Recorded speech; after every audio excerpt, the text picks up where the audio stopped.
Alors, je vous fais la deuxième vidéo de la série Comment je suis sortie de maladie auto-immune, vidéo 2, qui va être courte. Je voulais explorer dans cette vidéo la question de décodage biologique, s'il y a un sens, euh, si mon corps il parle pour me faire passer un message, lequel est-il? Alors moi, la majorité, j'axe pas mon travail en énergétique sur le décodage biologique parce que vraiment chaque histoire est différente, parce que parfois ça parle pas du tout, parce que parfois on a tout un tas de zones de déni, voire d'amnésie, voire de je veux pas voir, qui sont potentiellement extrêmement puissantes. Euh, donc par rapport à la rectocolite hémorragique, donc la maladie auto-immune qui me concernait, que je considère ne plus avoir. Parce qu'en fait, si jamais j'ai les prémices des symptômes qui arrivent, je sais quoi faire pour que ça ne revienne pas. Donc je considère pas que ce soit une maladie chronique, c'est simplement un déséquilibre à un moment donné. Par contre, il y a un truc qui a percuté et qui a correspondu au moment aussi où moi j'ai commencé à faire plein de choses pas du tout rationnelles, à commencer à faire des soins énergétiques, accepter que je suis médium, accepter ma sensibilité, accepter qui je suis. Mais il y a vraiment un point crucial qui est venu à ce moment-là et qui s'est vérifié. C'est-à-dire que si jamais je respecte pas ce principe-là, à nouveau dans ma vie, ça revient. Et si jamais ça commence à revenir et à se dégrader au niveau intestinal, c'est que je suis encore en train de pas écouter cette partie-là de moi. Et alors le décodage biologique que je vais vous donner pour ma rectocolite hémorragique à moi, vous le trouverez pas dans les bouquins de décodage biologique, ils parlent pas de ça. Moi, du coup, je suis aussi touchée par une endométriose, par un fibrome aussi, donc il y a des problèmes de gestion de foie aussi derrière chronique. Foie, F-O-I-E. Et alors, il est drôle, hein, ce décodage biologique, c'est qu'à un moment, je me suis dit, bah, faut que j'arrête de me faire chier. À un moment, je me suis dit, je suis en train de me faire chier. Et ça a percuté à tous les étages, en train de me dire, ah, mais là, je suis en train de me forcer à faire des trucs que j'ai pas envie de faire. En mode normal, je vais être normal, socialement je vais être normal, je vais parler à mes parents alors que j'ai absolument pas envie de parler à mes parents. Je vais aller fêter Noël alors que j'ai absolument pas envie de fêter Noël avec cette famille de merde, avec lesquels je suis absolument plus en contact de manière très ferme depuis très longtemps, mais avec qui j'avais encore des relations sporadiques et très distantes et très j'aime pas à l'époque. Même si ça m'a pris du temps à comprendre que j'avais vécu l'inceste, ça m'a mis du temps à comprendre que j'avais vécu de la maltraitance, ça m'a pris du temps à comprendre que j'avais été violentée, maltraitée, abusée, je suis passée partout, hein. Niée aussi, vraiment un gros truc de négation de ma personne profonde, puissante, genre je suis pas là, je suis un mur, et j'ai pas le droit d'avoir une personnalité. Mais bon, je pourrais mettre mes deux parents, hein, pas que mon père qui abusait de moi dans la case gros-père narcissique. Je suis pas psy, hein. Je sais qu'il y a des débats sur qu'est-ce qu'on met, mais en tout cas pervers manipulateur à fond, les deux quoi. Pas de la même manière, mais les deux à fond. Et voilà. Donc le décodage biologique, c'était je me fais chier. Je suis pas en train de faire ce qui me fait kiffer. Je suis en train d'assumer qu'on n'a pas ce qu'on veut dans la vie, on va pas kiffer la vie. Dans la vie, il y a plein de trucs chiants par lesquels on est obligé de passer. Et c'est une grosse croyance familiale parce qu'il y a des problèmes de cancer du côlon et des problèmes de je me fais chier et donc des problèmes de diarrhée chronique dans la famille assez forte. Milieu paysan vendéen, notamment de ce côté-là. Ceux qui connaissent savent que c'est le travail, il n'y a pas le plaisir n'existe pas, les vacances n'existent pas, la jouissance n'existe pas. Mais de manière générale aussi, partout en France en tout cas, pour ce que je connais dans le milieu agricole où c'est des gens qui bossent énormément et j'ai le plus grand des respects pour eux. Ils bossent et ils sont pas le respect qu'on devrait leur donner parce qu'ils nous nourrissent et parce qu'ils n'ont pas choisi l'agriculture intensive dans laquelle ils sont. C'est pas des choix personnels généralement. Ouais, bref, j'ai plus grand des respects pour le monde paysan plutôt que le monde agricole, mais qui doit aussi lâcher ce qui y a des générations encore les jeunes générations certaines sont encore comme ça, hein, dans le bosser, bosser, bosser, bosser, bosser, bosser, bosser. Mais les anciennes étaient un peu toutes là-dedans. Et ouais, donc fondamentalement, je me suis dit, il faut que j'arrête de me faire chier. Et il y a des fois quand je suis en train de refaire des trucs qui m'énervent, que j'ai pas envie, qui me plaisent pas en réalité, ça revient. Enfin, ça revient. J'ai jamais refait de crise ou une crise de rectocolite hémorragique, c'est tu chies du sang, littéralement. Et tu es toute la journée aux toilettes, grosso modo. C'est des douleurs insupportables et ton cerveau, il marche plus et tu es fatigué, tu n'en peux plus. Moi, en crise de rectocolite hémorragique, je dormais genre 14 à 16 heures par jour, vraiment, quand j'étais pas aux toilettes. Voilà, et c'était vraiment... Et à l'heure actuelle, tout ça, il y a des gens qui me disent... qui me demandent de rentrer dans des trucs un peu mainstream, dans mon boulot, qui me disent « Ouais, mais pourquoi tu parles de trucs trop barrés et tout ?»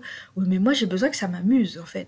Et je sais que si je rentre dans des cases et que ça me fait chier, et que je le fais parce que j'ai pas vraiment envie, et ça ne matche pas, et ça correspond pas vraiment à qui je suis, ça va recommencer. Je vais recommencer à avoir une inflammation au niveau intestinal, parce que dans ma tête, ça va faire...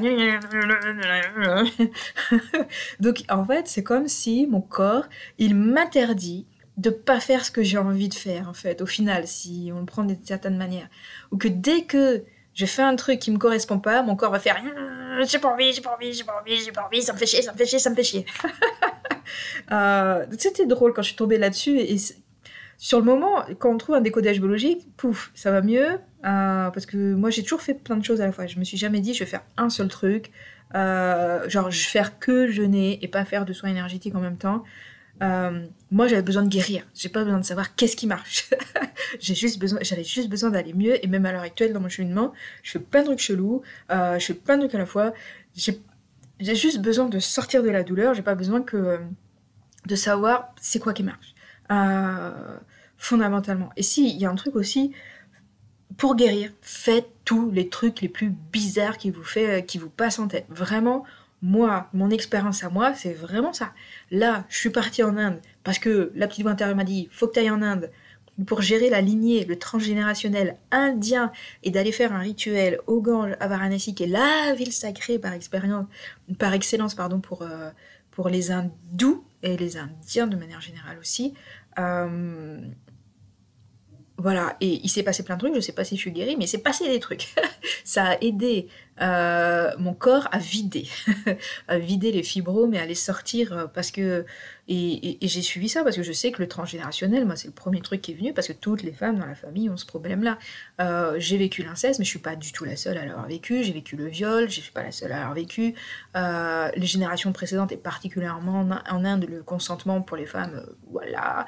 Ça veut dire que la majorité des gens sont nés de viol, voilà. Bon, je le dis en rigolant, mais c'est de ma manière à moi. Moi, je suis très humour noir, ne soyez pas choqués. Voilà, donc rectocolite hémorragique. Et je pense que me demande si ça peut être extensible potentiellement à la maladie de Crohn, mais je suis pas sûre parce que ça fonctionne pas de la même manière. Le truc, c'était vraiment d'arrêter de se faire chier, quoi. Et dès que je sens qu'au niveau intestinal, ça recommence à être pas top, alors on n'est pas au stade rectocolite hémorragique, dont les symptômes sont glaire et mucus, trucs blancs, visqueux, chelous, bizarres, dans les selles, plus après, bah, ça sent, quoi, du sang dans le caca, quoi.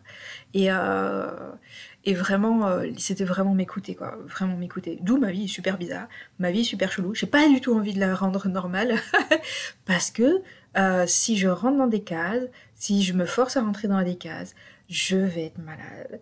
Et j'ai un gros dilemme en ce moment parce que j'ai envie d'un petit chez moi quelque part, un tout petit studio, j'ai pas besoin d'un grand truc, une coloc, un petit truc, juste pour poser mes affaires, avoir quelque part où mes affaires sont posées et pas entreposées dans dans une cave, dans des cartons, comme c'est à l'heure actuelle.